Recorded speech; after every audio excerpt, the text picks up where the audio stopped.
The outbreak of COVID-19 pandemic challenged the government in many ways. So due to lockdown, normal life has come to standstill.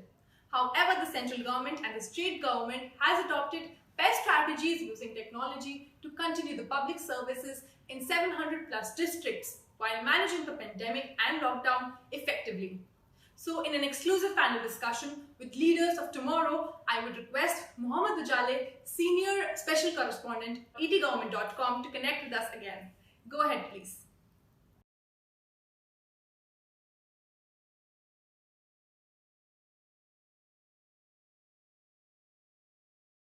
Hello and welcome to ET Government National Governance Virtual Summit. In this special panel discussion on Governance 4.0, we are going to focus on continuing the public service with innovation in times of pandemic. And I'm very happy that today I'm joined by very senior government official and industry expert. We have Mr. Jayesh Ranjan, Principal Secretary, Department of Information Technology, Government of Telangana. Ms. Mugdha Sinha, Secretary, Department of Science and Technology from Government of Rajasthan. Mr. Manoj Kumar Mishra, Secretary, Department of Electronics and IT, Government of Odisha. Mr. Santosh Kumar Mishra, Commissioner and Chief Executive Officer, Tamil Nadu E-Governance Agency, Government of Tamil Nadu. Ms. Neha Prakash, Special Secretary, Department of IT, Government of Uttar Pradesh. And we are also joined by Mr. Anish Dhawan, an IT expert with over 20 years of experience. He is currently serving as Director Solutions with Microsoft India. First, I'll begin with Ms. Mugdha, ma'am. Ma'am, can you share with us some of the recent technology-driven work done by your organization in the light of recent pandemic? And also, if you could share something around what were the key blockers and key enablers for you? Yeah, thank you very much, Mr. Ujale, and I very warmly welcome all our fellow panelists and the lovely audience who's going to be with us for this e-governance virtual summit. So I'm very happy to tell you that because of the fact that Government of Rajasthan and my Department of Science and Technology had seeded the seeds of a very strong and robust and resilient, perhaps I can also say a very anti-fragile back-end system of both research-based translational science and also technology back-end, that we were able to make a very, very seamless transition when the first lockdown was announced on the 24th of March. And it is very important to keep this in mind, that we were in the last fag end of the financial year closing, which is something very, very important for the government. It was almost the last week. So we had our e-office systems in place through what is known as the Raj. We were in many ways pretty much Atmanirbhar on our own in-house developed technological backend, because I see we have people from Microsoft. So we did not even have to go in for any tender or anything. We made a seamless switch. And by 1st of April, we were already working with our various autonomous bodies and various kind of stakeholders that we have. My department stakeholders are basically all the districts and all the universities, institutions, and colleges. Using the benefit, because this is one of the COVID was one of the best time to be Secretary Science and Technology, because all solutions, be it in terms of the health pandemic or be it in terms of the impact of the pandemic on the economy and the social concerns around those, the solution for everything could be found or was to be found in science and technology. So while the office part was taken care of, working from home through the e-Rajka system that we had, we immediately started working because we did not want to lose out on the new financial year beginning, because we had ended the last financial year with a very huge Vigyan Utsav, promised a lot of things to our stakeholders. So we did not want to lose out on time because we understood that we were in the long haul. So the first thing that our satellite remote sensing application center at Jodhpur did, in participation or coordination with the various districts, was to start using the revenue maps that we had, which we were a project that we were doing for the settlement department, and then started using the information that became available regarding the people who were getting infected with the COVID, and we were able to map the areas using the GIS and the satellite data very accurately in the districts, so that the district collectors could use the technology-based, satellite-based data to declare containment zones, to segregate the zones into the green, orange, and red, also to be able to track the patients using that kind of a technological, very layered kind of input. So I think that system really helped because we were fully prepared, and the inputs had to come from the district. It was absolutely seamless, and I think this was much appreciated by the government also, because the curfew, it became very easy because, tracing a 50-kilometer border from the house of the patient could only be done through this kind of a system. So that was one. The second is that we were the only department, which was one of the first departments to jump on this tech platform and use through the various kind of systems that we had to do a lot of webinars. In fact, we in a way inspired many of the stakeholders, universities and colleges, and also the science students, and disseminated a lot of information through the Indian Academy of Sciences, through NASA, and through our patent center about this whole, myths that were traveling around COVID. So I think, in fact, we became one of the busiest office, apart from the office of the Secretary Health and Medical Department. So I think it is one of the very good learning experiences of being in this department at this very difficult and tough times, and to be able to understand and appreciate the difference of being not just robust, but becoming and remaining for the long run anti-fragile. Absolutely. Now I'll move to Mr. Jayesh Ranjan, who is Principal Secretary IT with.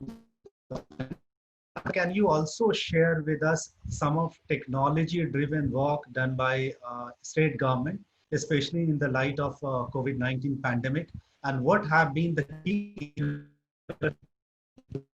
Thank you, Mr. Ujale. We have had a very good, interesting conversation so far with other panelists. I'm very enlightened to hear their views also. And I'm also very happy to share with you that Telangana is today recognized as a state which for the last 5 years has been extremely technology focused. We have ensured that most of the government work in the state today is enabled with technology. And whatever we have been trying out since the last few years, that has come very handy for us during COVID. So I would like to give you 5 specific examples. Now, first of all, we have utilized artificial intelligence and machine learning in a very innovative manner. And we have a very strong predictive analytical tool which helps our state. So for example, you may be aware, or some of the viewers may be aware, that Telangana was one of the first states where economic activities were restarted much ahead of other states. In fact, from the 30th of April itself, we permitted all the IT companies, all the industries to function without any restriction. So no restriction on the number of employees, no restrictions on the shift timings, and no restrictions of any kind. And we were very confident that this will not lead to any very uncontrollable levels of transmission of this virus, because we had this very strong predictive analytic tool with us. And with the help of this tool, we were able to kind of tell with reasonable amount of certainty that new cases are not going to come where our IT industry is located, or where our industrial parks are located, and so on and so forth. So this has been one example where we have used AI, ML, etc. in a very useful manner. Another very good example, see, during this COVID times, or during any kind of pandemic, lots of misinformation, lots of hearsay. I believe something which is not very scientifically valid. But how do you monitor what is being discussed, what is being talked about, what is the tendency of people to believe or disbelieve, etc. So again, we have been able to develop a very strong tool which kind of keeps track of all the social media posts and public conversations, etc., etc. And we do that kind of sentiment analysis. And that also tells us that, okay, if there is some kind of misinformation spreading in the people, let us correct it, let us give them factually correct information. So again, that is a very useful analytical tool that we have used. We have, like many other states, and of course now the whole country is using Arogya Setu. So we also have a very useful app which is called T-COVID-19 app, which utilizes Bluetooth, which utilizes GPS, etc. So all the good features which Arogya Setu or other contact tracing apps have, we have that as well. We have developed it in-house in Telangana. We also have a very strong quarantine monitoring solution. Similarly, we have utilized facial recognition technology in a very innovative manner. Now, Hyderabad as a city is a city which has the largest number of surveillance cameras. The police have installed these cameras, but we have been able to install a layer of facial recognition software also over and above the surveillance platform. So tomorrow, if someone is moving out without wearing a mask, this camera can point out that this is a violation which is happening, and the check post will be alerted that someone is moving without a mask. Similarly, without following social distance, if too many people are moving in a car together or a vehicle together, all these violations can be traced. And the last technology intervention that I'll speak about is drones. A few other states have also done, as we heard, but we have also been very imaginative in utilizing drones. So drones have been used not just for surveillance, which has also been used in Telangana, but we have also used for disinfectants. And in a limited way, we have also utilized drones for by attaching a loudspeaker to it and taking it to areas. So typically in Hyderabad now, but earlier on the curfew timings were from 6 p.m. So curfew would start at 6. So typically at 5:30 in those places where too much of people are found loitering in the streets, a drone will appear from the sky with a loudspeaker and announcements will be made that in 30 minutes you must reach home. So useful technologies, and I feel very happy that these have given good results for our. I'll go to now Mr. Santosh Kumar Mishra. Sir, if you can also share what have been your enablers and blockers during these difficult times. Thank you so much for having me here. And I have twice the pleasure because I have Mugdha there, a dear friend, and Anish, Manoj is there smiling. And hello, Neha. I have seen you for the first time. But it's a pleasure to be here. Very interesting times, I would say. There's a very cliche which says every cloud has a silver lining. And Corona also came along with a silver lining, I would say. What I noticed was the willingness to adopt technology, which we had to actually earlier struggle a lot with all the government departments. When we push use of e-office, or when we push use of remote meetings, when we pushed the concept of work from home, it was very difficult for, it was an uphill task to convince some of the very organizations in accepting these solutions and moving ahead. But thanks to Corona, actually this opposition melted away, and we had witnessed breaking of technology barriers, if you will, in the government at multiple levels. It was very interesting for me to see that High Court reached out to us, and in fact Anish was involved in assisting us in adopting technology. I mean, that was that got me really thinking that this is an opportunity to push through technological reforms, and not for the sake of technology. I think the technology makes things accessible, inclusive, and transparent. So for a country like ours, it is extremely important. I mean, the scale, when we talk about scale, and I speak at multiple forums, and when we talk about our numbers, so everybody in the audience, and particularly if they are foreign audience, they are in awe.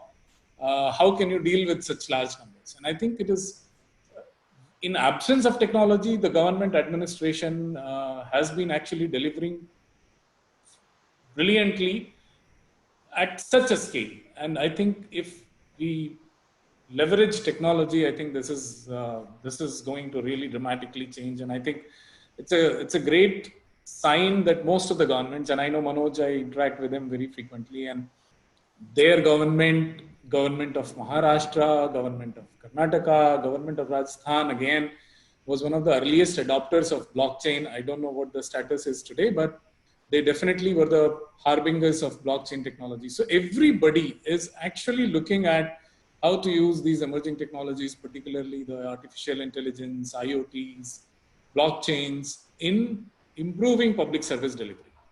And this is a time where, as I said, the challenge before us is making sure that these technological tools, even though they are very fancy, they are fraught with danger. They have limitations. We need to understand those limitations very, very clearly. Particularly with artificial intelligence, a very clear policy which makes sure that biases and discriminations don't creep into the system is very important. And if we are aware of the pitfalls, and if we actually adopt the system after building a robust infrastructure in terms of policies for it on which it can float, I think there is huge opportunity ahead. In healthcare, in agriculture, in justice delivery. In fact, I was recently on one of the webinars where one of the Supreme Court judges, Justice Ravindra Bhatt, was there. And I was extremely happy to see that their openness, and one of the things he said was that large volume and low value cases can actually be one of those possible cases which can be delegated to AI assisted justice delivery. So if we start looking at those, I think there is a new, so when the computers came in, when the internet came in, you had factor of productivity improvement, transparency, efficiency, all that went up. This is going to be another significant milestone if we are able to do this.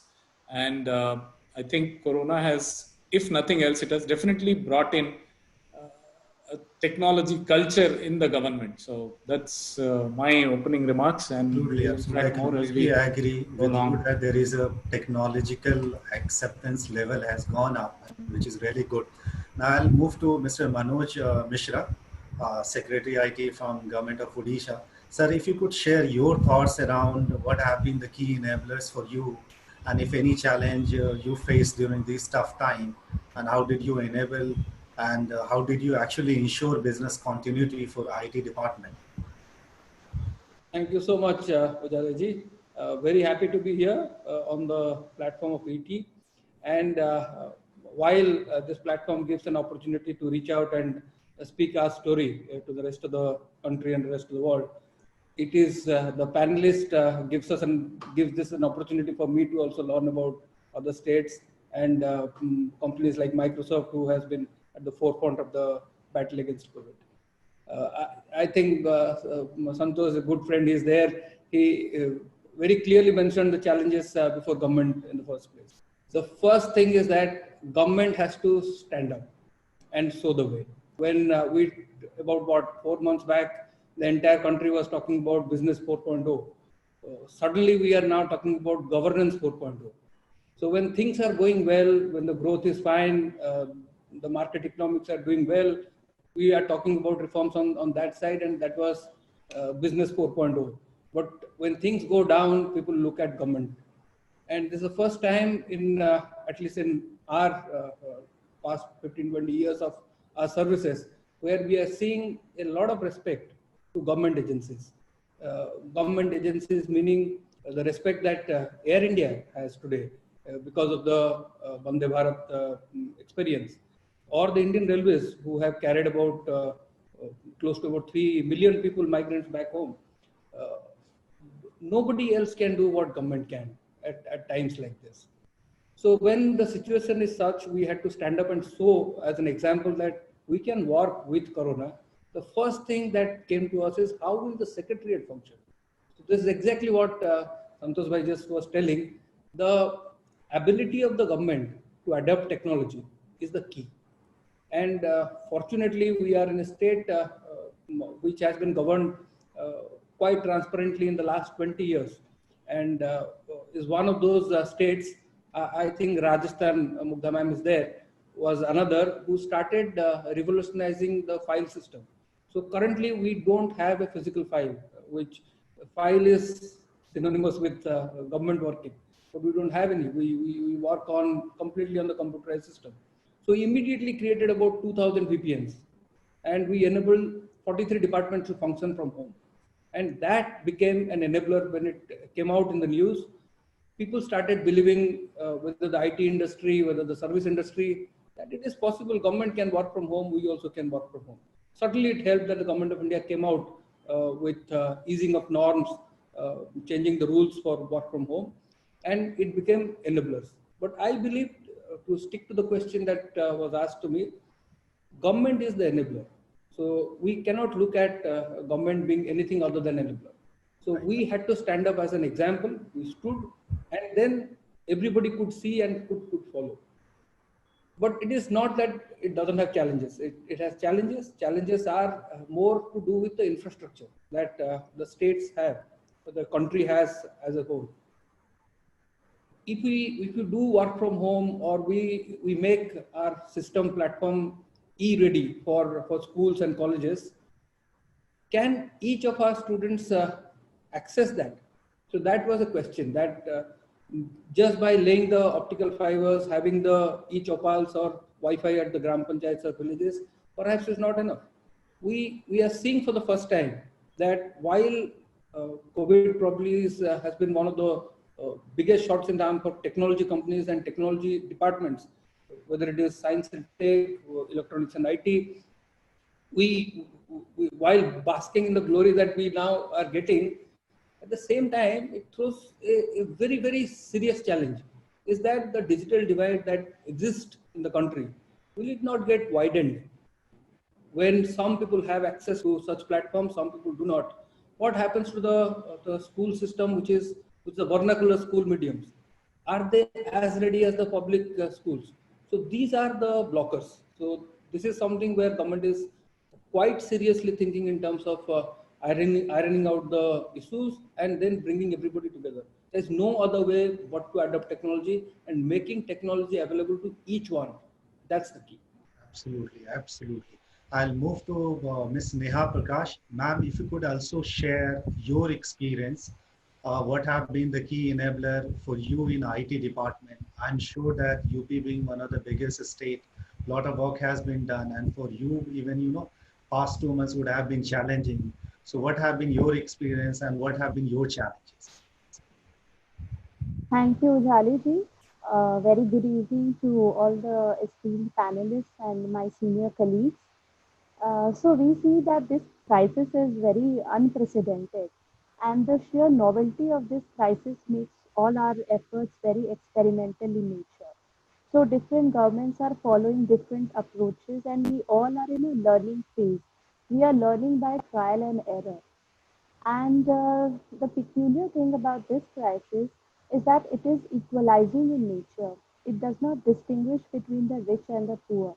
So, as much as it is possible for the people in Dharavi to get a corona infection, it is the same for any high business class flyer. Also, this crisis has come at a time when there is so much information sharing on a real time basis. The last time we saw something of a similar nature was the SARS epidemic.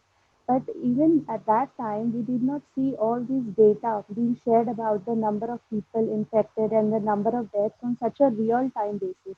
So that makes us very involved in this COVID 19 crisis.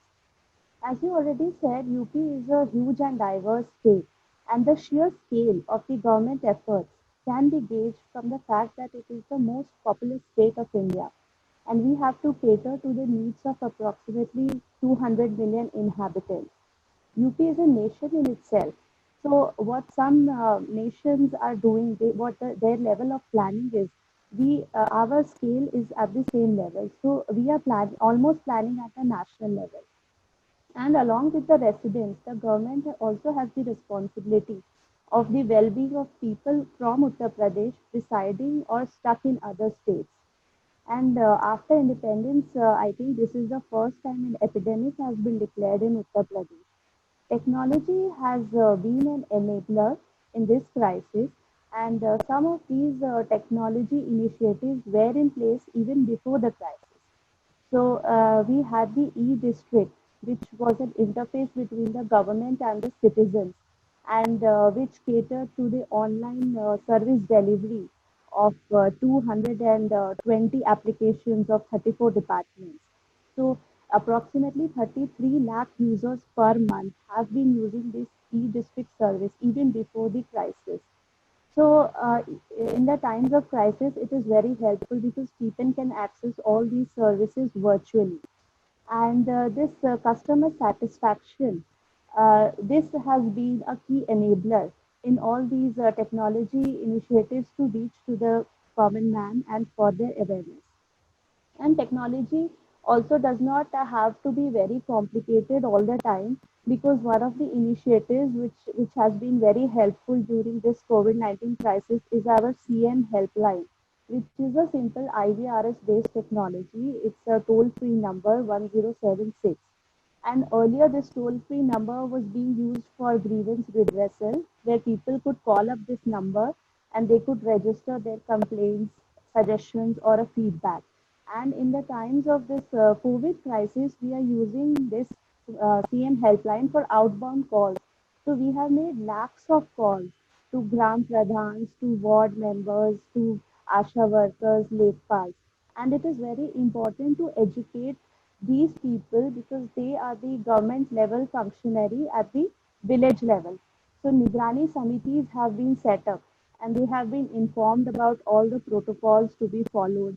And wherever there is a case of migrant workers returning to a village, so we call them through the CM helpline and we ask them about whether they're exhibiting any symptoms or not. And then we educate them about the proper protocol to be followed.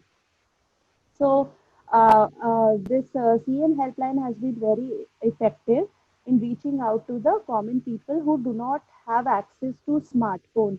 People might have access only to simple feature phones where they cannot download all these apps and they cannot visit websites. So CM helpline has been a very useful tool in reaching out to everyone. And this integrated grievance redressal system backbone, we have integrated it with Google Maps to create a visual map of the density of complaints and also to pin the epicenter of corona hotspots, which enables us to draw the perimeters of containment zones. Now, we already have the state data center in place, which is a tier 2 data center, and it hosts 250 services of 61 departments. So as IT has been declared to be an emergency service, the data center has been up and it has been providing shared and co-location facilities. We also have the potential of working through e-office, and because we have to avoid social distancing and there are some protocols which have to be followed. So e-office is also serving its purpose. Moreover, Right. the state has solved the migrant crisis in a very novel way because we have set up a migration mission where we are mapping the skills of all these migrants, and our aim is to provide them with employment in the state Right. based on their skills. So there has been a lot of migrants returning to UP, and we have completed their skill mapping. So and also DBT schemes. So we have done DBT in the accounts of construction workers, laborers, migrants, and we have also ensured that food security is taken care of because in these times many people they have lost their job or they are temporarily out of their jobs. So those people who did not have ration cards, we have made their ration cards and we have ensured that everyone has access to food. And we have also created some portals like the Home Delivery Supply Mitra portal and the Annapurna portal.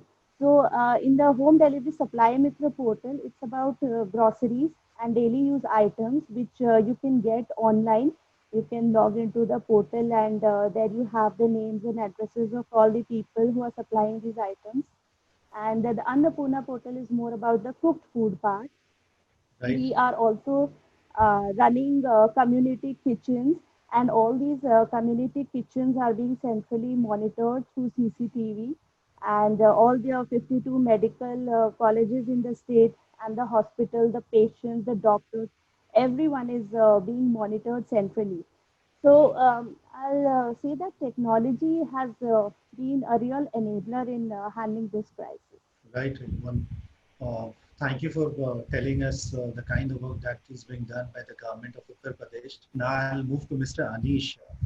Anish, you have heard that Mugdha ma'am spoke about GIS primarily enabling a lot of things. Santosh, Mr. Santosh actually said that there is a willingness to learn, and we also need to ensure that the limitation of AI and the ethics issue around AI, that data should not be biased. The way you process data, you need to actually eliminate the bias element from that. And Mr. Manoj Mishra, he spoke about the accessibility. Okay, technology is fine, but do you have the connectivity to the panchayat level, to the villages level, to ensure that services that you have online, you are able to take down to them. So there are some green shoots, and then there are some blockers also. So what are your views on blockers? Do you have any suggestion around that? Yeah, I'll build on what Santosh ji said, that every cloud has a silver lining. Just the difference being that this time cloud as well as silver lining both have come in together, right? And in literal sense, when I say cloud, I meant cloud as a technology, right? It's getting adopted. Now, when I look at the multiple engagements that we've been having across government agencies, and they're all in very different areas. Some are replicated, but every government has their own way of, or every state government and central departments have been looking at very innovative ways on how they address different levels of challenges. So if I was to just divide the challenges that we've witnessed all across in our engagements with Manoj ji, Santosh ji, I haven't had the option of working with Mugna ma'am and Neha ji, right? But there are clearly two very broad categories in today's times. One is, how do we handle this pandemic that's going on, which is health related, right? So how do we contain this and the entire IT support or the technology support that goes around this, right? Then the second part is the actual government functioning and the delivery. Now, if you look at the first one, right, that's got so much of technology support coming in, not just from us. And let me just not talk from a Microsoft perspective. I'm talking about the entire IT community perspective. That there's so much of technologies that's gone into the first section as of now.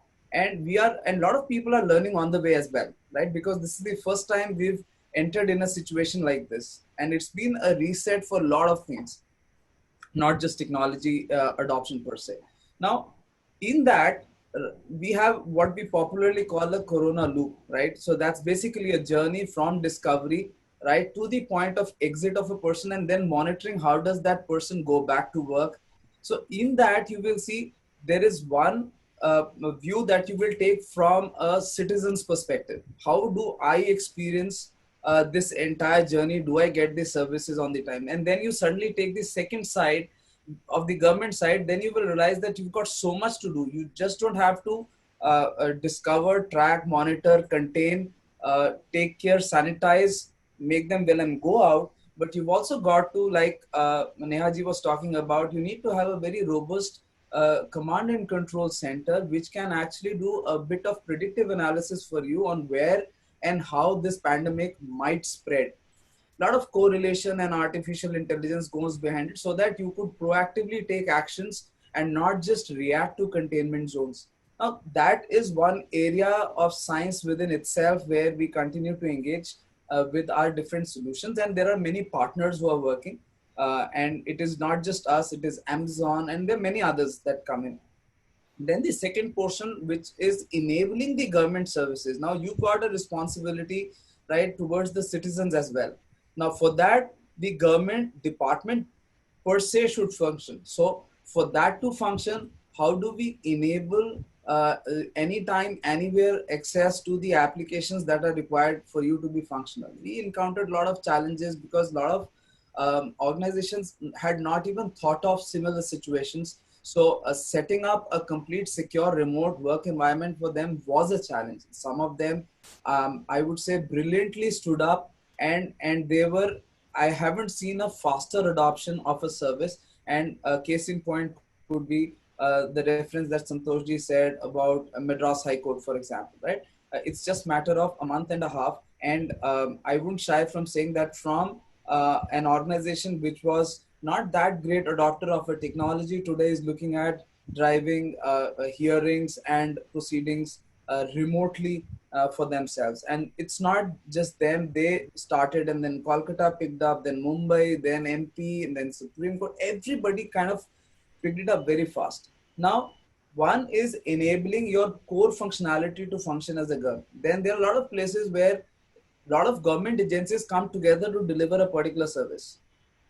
Security, for example, it is not just about only the police department. Multiple agencies come together. So how do we empower a cross-agency collaboration between organizations who were used to doing that physically initially, but in the lockdown period, how do we do that? That was the second area that we got to work with. And the third area was obviously how do we continue to deliver the trusted, secure services for us as people. How do we consume that? So broadly, if you see the two sections, broad section, and then they break up into multiple threads below on different areas that we work with. Right. The biggest Absolutely. challenge I get to see, the biggest challenges that I get to see is only, if I may say, how should I put it, is the willingness of leaders to adopt technology, right? Wherever there we had leaders who were ready to step up and say that this is the time to go ahead and take a bold risk, we've seen the organizations work faster than possibly any other commercial organization that I have worked with. I mean, right from the point they were chasing us, right? We consider ourselves to be fairly agile, but they were chasing us that why is this feature not available? I was very pleasantly surprised, both sides, as a citizen as well as a technology service provider, on the way I saw the adoption. But blockers will continue to be there, and there are a lot of technologies that will be there. So specific blockers, when they come across, I will be more than happy to answer this. Right. So I'll come back to Mr. Ranjan again, and this is around the cloud and cyber security, especially during the pandemic time. Majority of government organization and large enterprise, they all active ensuring that work from home infrastructure is ready, and most of them have cloud beneath as a IT infrastructure. But whenever you talk to any government organization, there is always a question. So what is your view on cyber security, especially for the cloud, especially at a time when large number of people are depending on cloud technology? Yes, so I fully agree with you that it is a very important concern. In fact, in Hyderabad, when in March, that is on 22nd March, when the country decided to go for a prolonged lockdown, it became very important for us to help the IT industry transition very, very efficiently, seamlessly into this work from home situation. And again, what we did in Hyderabad is today counted as one of the best case studies for the whole country. In fact, NASSCOM, Right, which is the industry body, has praised the efforts made by the government, the police, the private companies themselves, the associations, in helping in this transition. So within a matter of 3 to 4 days, practically 80% of the IT industry workforce was successfully working from home, which is, in my opinion, a Herculean achievement. But what you are saying, Mr. Ujale, is also very true, that when everyone is working from home, obviously the kind of security protection that you enjoy in your office, when there are multiple firewalls and identity management software and so on and so forth, some of those protections are diluted when you work from home. So 3 things which we did. One is that in Hyderabad, we have a center of excellence on cyber security. We have set it up about a year and a half ago. in partnership with the Data Security Council of India. So already for the last year and a half, we have been running lots of programs for IT companies, for professionals, for students, etc. So we intensified, and I remember in the month of March and April, 1st of April, we have almost 10 events, so to say, in which we guided most of the IT employees and their companies on what kind of security threats which are there. And also the companies were given some products and solutions which have been developed, which can immediately protect your personal system, your home computer, and so on and so forth. So I'm again very happy that now that March, April and all are behind us, we can look back and say with a reasonable amount of confidence that there were no cybersecurity incidents of any ransomware or any other kind of threat which any of the IT companies or IT professionals faced here. So the steps that we took, they turned out to be very, very handy. And of course, we also work with all the telecom providers to enhance their broadband capacities, offer cloud services, etc., etc. So things, our infrastructure has been able to cope up with the kind of demand which work from home scenario has suddenly placed. And this is something which no one had thought of before. So in a very unprepared kind of a moment, we were able to eventually deliver and come out of it with lots of satisfaction and good results. Absolutely. I'll now move to Mugdha, ma'am. Ma'am, what we have seen in recent past is that there is a lot of repurposing of IT infrastructure. We spoke about this in webinar earlier. And the key element of, IT infra, compute, storage and networking. And for enabling work from home, there is a lot of adoption of cloud technology. This is pervasive that cloud is, but cloud also comes with a lot of challenge, which is something around security and all. So what are your views around that, and how actually are you addressing that? Okay, that's a very relevant question actually, because governments are usually collectors of not just revenue but also huge amount of information. So while we are very good at collection, and even collation, I would say to some extent, but when it comes to storage, when it comes to archiving that data, which can be then retrieved at the click of a button in a useful sense, and also, if I might add here, not just collation, compilation, collection and storage, archiving and retrieval, but also why are we doing all this data collection if we are not using this data and making this data speak to us and help us in what I would like to call evidence-based policy making for desired outcomes. So basically the whole data science, making data predictable, making data help us analyze our past actions and to suggest what needs to be done in the future, for whom, how and why. So very reasoned kind. So that was not happening. So if I just give you one small example, because I think Neha also mentioned about the migrant and the food, the PDS system. If I just give you an example from my previous assignment as Secretary Food, we did in Rajasthan for the first time a whole lot of data science, use data analytics to allow that food data, because Rajasthan has a population of about 68 million and the beneficiaries under the National Food Security Act alone amounts to about 50 million people, which is almost 70% of the population of Rajasthan, which is dependent on the PDS ration. So all that data was churned through various layers, the data analytics using SAS and Tableau and whatnot. And we used the, pre-established channels of NIC to deliver to us. So it became when the crisis struck. So see, Sun Tzu always, the Chinese scholar, he who wrote The Art of War, he says, work hard in the times of war so you are better prepared in times of peace.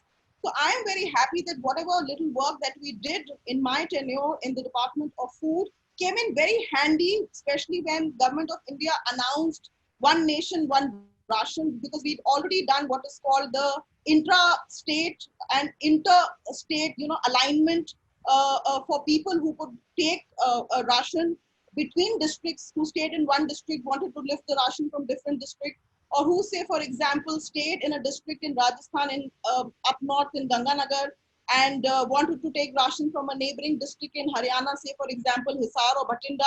So that was very much possible. Apart from that, I think not just cloud. See, Maharashtra government is probably the only government which has a policy on cloud. Rajasthan government wants to, will be working on cloud. But we already have, see, I was in RICO and RICO had invested about 8 crore rupees in setting up the state data center. So we already have a data center which does all the archiving, and it's a very centralized system which does all the archiving for all departments. And we have one portal through which all departments enter to use the services of the government of Rajasthan provided through the various departments.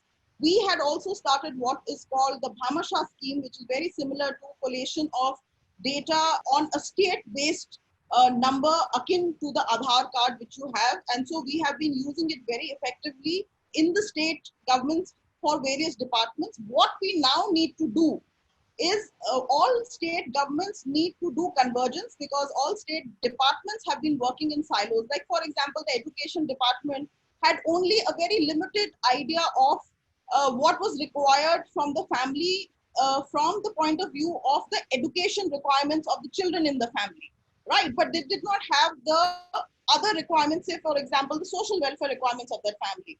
So that kind of integration and convergence will be required. Also, when you talk of infrastructure, the new infrastructure which is added to the physical infrastructure of, say, the optical fibers, because see, without good connectivity, without good speed, without a stable connection, and also look at the remote areas, even in the food department, we realized there were a lot of remote areas which could not do biometric lifting of ration, and we had to think different ways of bringing to them the Wi-Fi through different what we call temporary structures.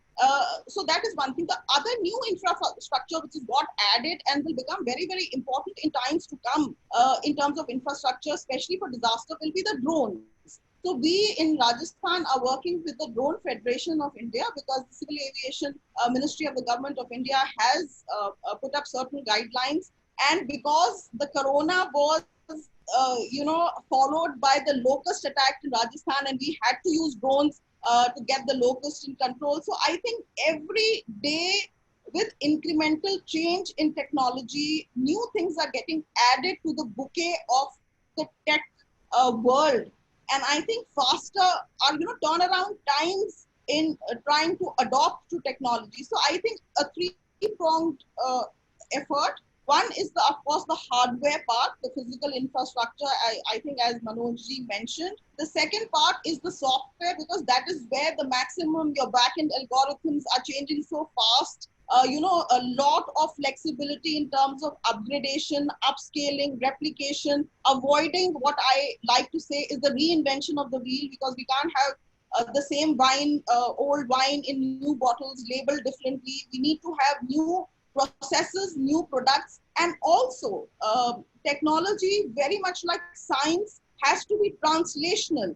It has to solve a core problem of society. Otherwise, it is just technology and it is not useful, at least in the government system of governance.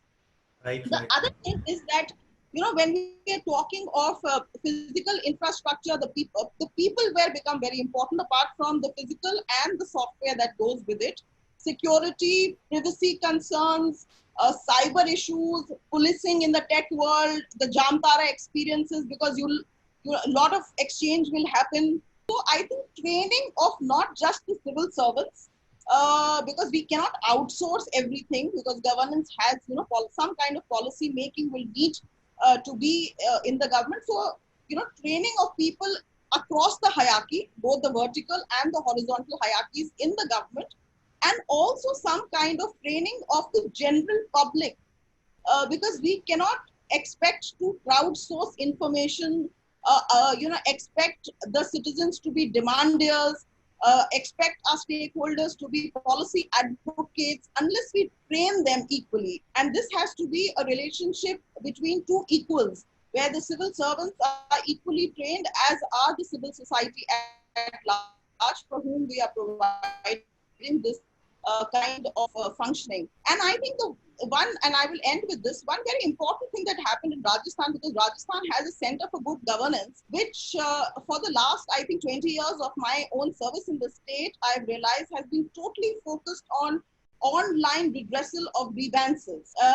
And that is something that stood us, as also Neha mentioned, in good stead, because we were dealing with about 50 lakh migrants of Rajasthan origin who were stranded across various states of the country and needed some kind of help. So I think that portal, the e-grievance portal of the government of Rajasthan, which we know as Sampark, with the helpline number of 181, that really came in very, very handy in reaching out to people. What technology has done is that it has increased the efficiency, effectiveness, and the outreach of the government. So governments are now able to speak to people through Facebook Lives, through Instagram Lives, through the various pages that the political executive or even the executive has. And that kind of an outreach is something that we have never seen before in the physical world. In fact, our webinars are attended much better. Our talks are attended much better. The outreach is phenomenal. But despite all that, I think we have to be very, very mindful of the tyranny of technology and the underbelly of technology. Because while technology can be a tool, it depends on whose hand that tool falls and what and who is using that tool for what purpose. So that we have it comes very easy to be awed by technology for all what the technology is able to do for us. But I think we need to be a little careful of how we are utilizing this technology and for what reason, because ultimately with all that data collection, leakages of data, surveillance of data for various purposes, all these are attendant things which accompany data. So as Santosh mentioned, that policies is something, how we build and design our policy architecture will ensure that we are able to use the tech for the beneficial part of good governance and smart governance in society. Absolutely. We are in the fag end of this panel discussion. So I'll quickly move to Mr. Santosh Mishra and request you to quickly maybe in 30-40 seconds, if you can actually share, according to you, what would be the two key priority down the line in 6 months for your organization, and what should be the key priority for any government organization down the line in 6 months?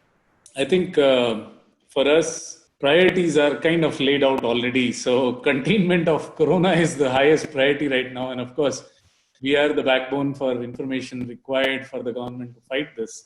So we provide all the GIS support. We provide all the data analytics and trend analysis support. We provide all the decision-making support to the government and particularly to the health department.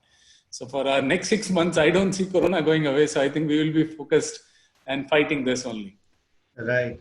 Mr. Manoj Mishra, if you could add, because you spoke around accessibility and some work has gone in Odisha around laying down the fiber optics also. So if you could actually tell us something around that. If you're looking at 6 months down the line, I cannot disagree with what Santosh said. We have to live with corona. So I think the best thing we can hope for is come out live and come out kicking after the corona goes. Right. But I personally look at my own department, like Mugdha ma'am spoke so eloquently on this, that I look at myself as a vendor, which I think Anishji will agree more. I am a vendor to the government. So my role, I cannot define. So today the requirement is of the health department. If they want to track and trace, so I have to enable that to happen. If they want a decision support system in terms of a dashboard where analytics and data science are there, I have to provide for that. Tomorrow things will change. Tomorrow things will change to transport department asking for driver learner licenses provided on the ground with social distancing. Can technology come in there? So I think we have to look at each government business processes and try to reinvent by some means by which we can live with corona if corona is not going away so soon. So I think we have to look at ourselves as the provider, as a vendor, to enable the government and public to remain functional and be productive. Right. Absolutely. Neha, if you could add something from your point of view, what would be your key priorities? I mean, the IT department priorities Corona is very common. Obviously, it's not going anywhere. Uh, Anything else would you like to add? Yeah, so most of the initiatives will be directed towards mitigation of the impact of corona and for the continuation of public services. But if you are talking about the IT and electronics department, so one thing which we are particularly interested in is enhancing our cyber security system, because just to have a look at the scale of the cyber attacks which are happening these days, and the evolution of all these cyber attacks in the state data center itself.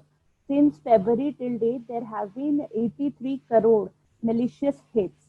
So in the times of corona, the cyber attacks have also increased a lot. And cyber attacks are not limited only to hacking. There are various evolved kinds of attacks, like apart from the basic phishing attacks, there are new attacks, distributed denial of service attacks, and password attacks.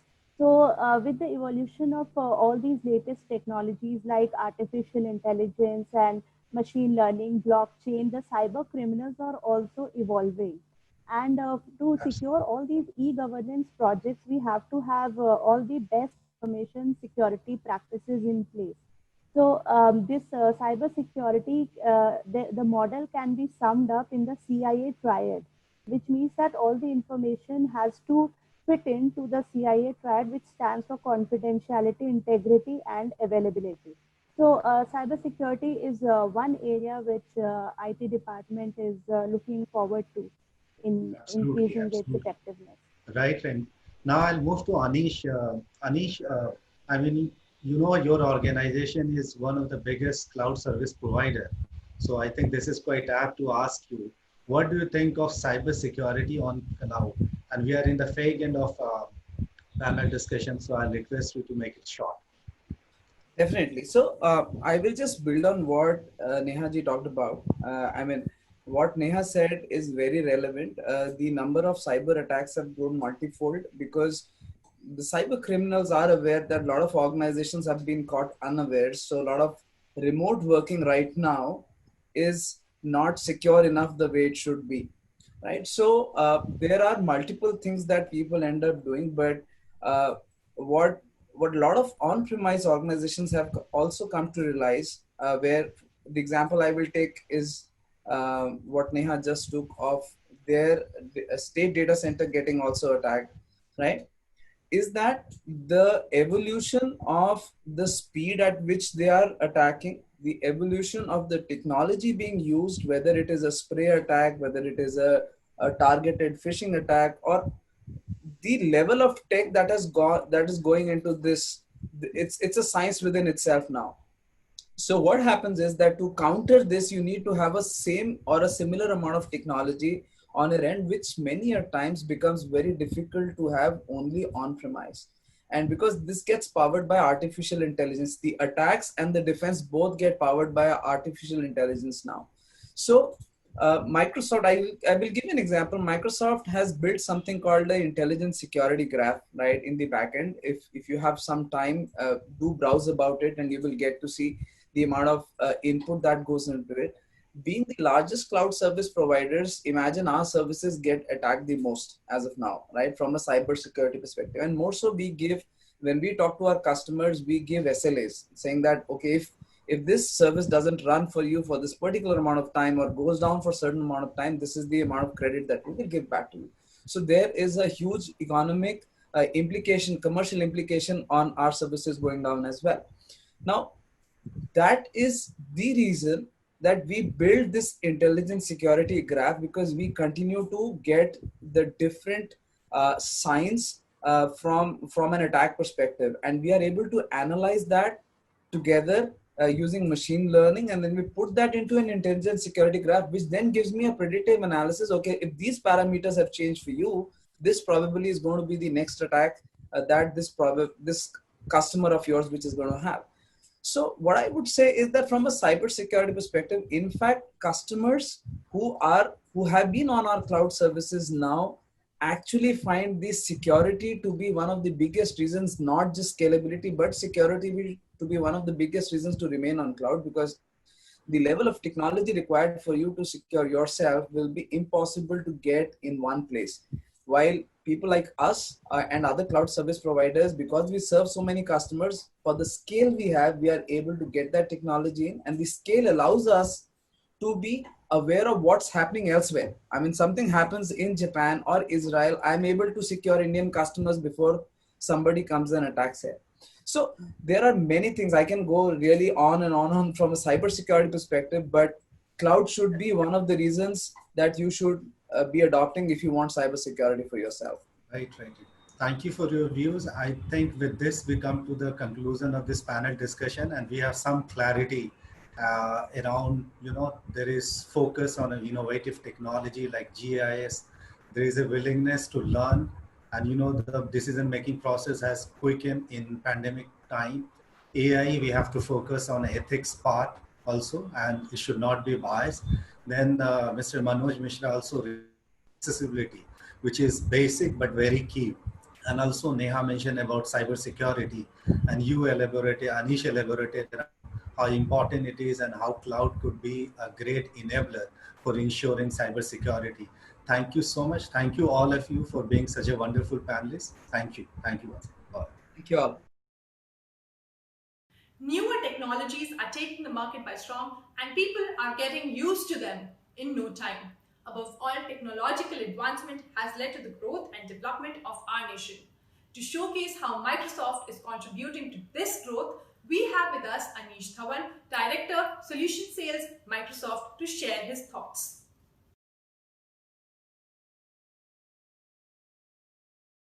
It's been a while since we moved to remote work, and the fight against COVID-19 has only intensified, with many states, districts, and municipalities having moved to self-isolation and quarantine. Today, we are not going to focus on the crisis, as we are all living it together. Rather, we would like to focus on what we are seeing, what we anticipate will happen, and what we propose to do together to get through it today and prepare for what comes tomorrow. This is the new reality, new ways of working, living, and interacting. And this is affecting individuals, families, organizations of all sizes, and citizens' relationship with government and their municipalities. There are significant changes, some directly COVID-19 related, and some are more systemic and permanent in nature as we emerge stronger and look to reboot our economy going forward. To put it simply, we now live in a world of remote everything. And at Microsoft, our role is clear. It is our mission to enable every person and every organization on the planet to achieve more. With Modern Workplace, we do this by building tools that help our customers keep their businesses moving through the COVID-19 crisis and beyond. In last 40 days, we have 40 plus large public sector organizations who have been actively evaluating our remote collaboration solution called Teams for about 138,000 users to communicate and run their operations. While we will talk about Teams later today, we also have partnered with National Informatics Center, also called NIC, wherein after an enormous One Microsoft effort, we are on path to train 200 head of departments on Teams usage and administration. These HODs are responsible for driving IT in your departments across India. A special help desk for NIC has also been set up, backed with dedicated support to ensure a seamless experience. We are proud to work with them. Today, I'm going to share how we in partnership can not only navigate this crisis, this economic downturn it's created, but also address rebuilding new working models for future. Working in government, you strive every day to deliver value to society. While we are in safely locked down areas, you continue to battle for us in field. Salute to each one of you. Leaders everywhere are looking for breakthrough ways of expanding access to education, improving healthcare, and keeping their people safe and secure. Technology today allows overcoming these challenges and meet demands of increased expectations with fewer resources to dedicate to these essential challenges. Many directors that I get to talk to share these challenges today. In health systems, our current state highlights tremendous opportunity in process improvement.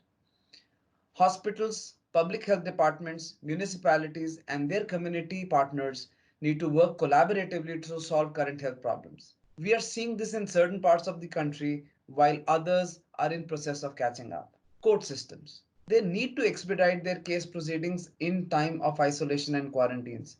And we do see that some of them have already taken bold steps of using digital in-hearing and proceedings, while others are in process of adopting the same. As we talk, we are actively engaged with them in enabling these scenarios and have worldwide best practices on digital judiciary to share with us citizens. Emergency operation teams need to respond quickly when the incident occurs. The ability to access information and connect with right people from field can impact response times and can make a big difference in saving lives. Modern technology is causing a shift in societal behavior, and citizens are expecting their governments to adapt to this change in how we interact with community. Programs and policy implementation require communication and coordination across departments, agencies, and jurisdictions, and we face several challenges when you attempt to work collaboratively today. Physical and virtual boundaries between departments makes remote communication and collaboration cumbersome. We also need to address the work styles of diverse multi-generational workforce to serve citizen services better. The different skills and needs of workforce present challenges such as staying connected when you are working remotely or in the field, whether you're dealing with criminal data, tax documents, or personal or public information. Managing government sensitive information also makes you a prime target for security threats, whether from nation states, organized crimes, or even internal leaks. Do you have the wherewithal to coordinate with the right people without compromising security of sensitive information? Microsoft has a set of tools to help various departments change the way they work. Microsoft 365 is a set of productivity, security, and mobility cloud software bringing together Office 365, Windows 10, and enterprise mobility and security.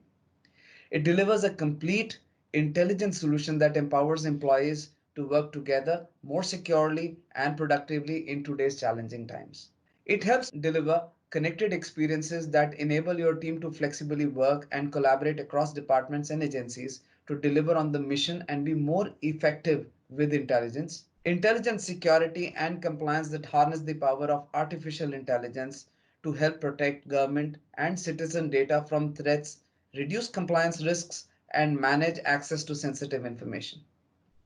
Integrated workflows enable your teams to create workflows aligned with policies and procedures to keep things moving forward effectively and seamlessly. It's built for diversity and new working styles. It brings people together seamlessly through modern tools built for diverse and inclusive work styles. Let's pick up the first pillar on driving effective collaboration through centralized communication and coordination. Let's start with the most widely accepted and tried tool across 50 plus state, central, and public sector enterprises, Teams. Teams is a chat based workspace that brings together chat, meetings, calling, and Office 365 all in one. And it's built on trust of Microsoft security and compliance that is crucial for today's government. Microsoft Teams delivers on four core promises to create a digital workspace for high performance teams. Communication is the first one. Microsoft Teams solves for communication needs of a diverse workforce. We will get to see how it does that. When it comes to collaboration, the deep Office integration enables today's multi-generational workforce to use the Office applications that they are familiar with and love. Word, Excel, PowerPoint, OneNote, SharePoint, even Power BI, right within the context of Teams. You can avoid email attachments and having to search for the latest version of document when you use Teams, because Team brings all the Office 365 services together so that you can easily share and co-author your files in one place. Thirdly, many of you use other services than Microsoft applications as well. We built Teams to be the hub for all services and tools your team uses on day-to-day basis. So you can customize Teams with tabs, connectors, bots to include third-party applications and services you need like GitHub, Trello, Jira. It is an extensible platform to enable building apps and to integrate with business processes. Fourth, Microsoft Teams comes with enterprise grade security, compliance, and manageability that you expect from Office 365, which customers tell us is a huge value to them. Microsoft Teams can help keep initiatives moving forward across programs with appropriate visibility with tools to streamline workflows. You can automate processes and workflows.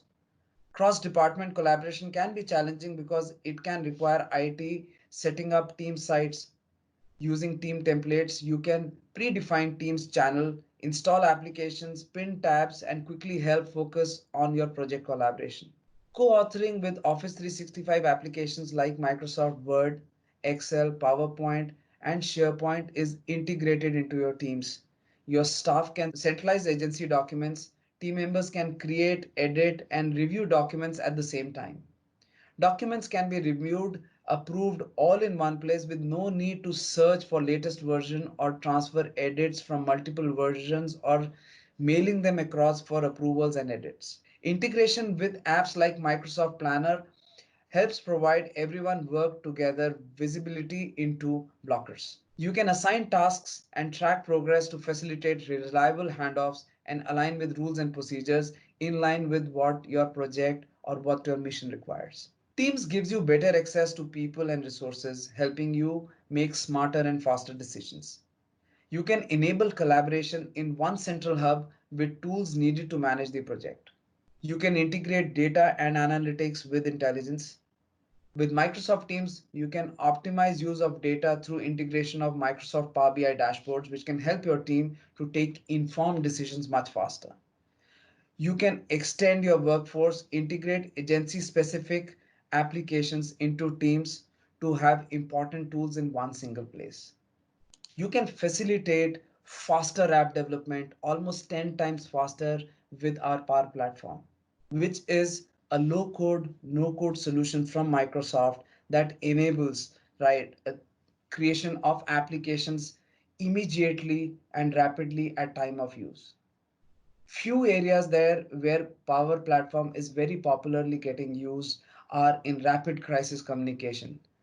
Wherever we need to collect field data quickly and we need to provide the field team with a tool, an automated tool, Power Platform comes into play. Here are a few examples of what has been done in current times.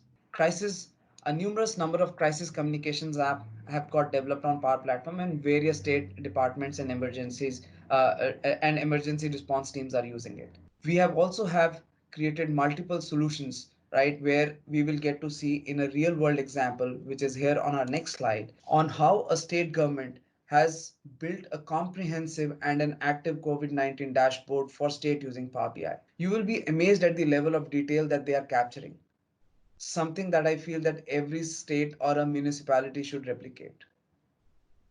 On Power App, the point that I mentioned earlier, the municipal corporation of one of India's biggest metros has its surveillance mobile application based on Power Apps. The field workers are using this application to capture field data of individuals identified for home quarantine, their health statistics, close contact details, even GPS locations, and many things more.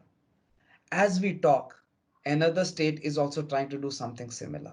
To the second area, how can we enable connection from office or in field seamlessly? A new generation of worker expects the flexibility to collaborate and access material from almost anywhere. They want to prepare for briefings while in transit, follow office discussions during site visits, to hospitals or to schools or to projects, or stay updated on emergency issues, whether out at a community meeting or at home or in a quarantine, as the case is today. Risk averse culture can slow down adoption of new technology. Most agencies understand the importance of these capabilities to drive better outcomes, but perceived security risks are concerns in moving ahead. Ironically, the same set of people unofficially use unmanaged and unsecure apps to discuss personal and official work. Limited access for remote and field worker delays administrative processes. If you always have to be at your desk to access data and information you need, it can really hinder the progress of your mission. I have worked with diverse generations in government with different backgrounds in technology and expectations from communications and collaboration tools. For example, Some people are comfortable reviewing over phones. Others prefer real-time collaboration and sharing. You need to match the expectation of these workforces with modern and easy to use tools while capturing all the vital information that the project creates. Rapid technology advancements require agility. Employees want applications that are easy to use and work across devices. They form their mobility expectations at work based on their personal experience with consumer applications. With Teams, you can help your employees stay connected with a consistent experience across devices. Employees can view, edit documents, and go on the go while keeping your data completely secured. We have many additional tools in Teams that can help drive efficiency in your day-to-day work. For example, shifts, bookings, etc. Shift makes the task of setting work schedules that in past was a rigid legacy experience into a very fluid experience for all. With shifts, first line managers will be able to create, update, distribute schedules for teams from the desktop and web apps. Broadcast open and unfilled shifts so that other employees can cover them from desktop and web apps. Add a shift from the mobile app. Accept or deny time off or shift changes from the mobile app. While the field members will be able to review their shift schedule from the mobile app, review requests and open shift information, request time off, shift swaps, or other shifts from mobile app, set availability for the day or specific hours to inform their managers as it relates to future shift scheduling purposes. You can also integrate your existing conference room equipment into Teams meeting with a little effort and investment. Now to the third part, securely share and protect sensitive information. The current data state is changing in government. Information is shared across more oftenly and widely than ever, and security concerns are very genuine and well founded. Getting the right people access to right information takes a considerable effort. Finding the balance between protection and productivity is also critical. Employees find their own personal collaboration tools, resulting in added vulnerability. This practice creates risk for the organization as shadow IT develops. Unmanaged mobile access can lead to potential loss of sensitive information. How can you help ensure greater privacy and security for your employee identities and projects no matter what device they are using? These are few questions that you should think about. Microsoft 365 can help with integrated tools to protect, manage, detect, and respond to external and internal threats. Using capabilities which are inbuilt in Office 365 and Windows 10, plus solutions provided in enterprise mobility and security, you can manage and secure information in the cloud and across devices. For example, Azure Information Protection lets you discover, classify, label, and protect data automatically through fully customizable policies that your IT team would like to define. This helps you maintain control if data is accidentally released as well. In this scenario, you can apply right-based permission so that only intended recipients can access and view the information even if it gets into wrong hands. As civil servants, you are expected to be trusted stewards of information to protect privacy of employee, mission, and citizens.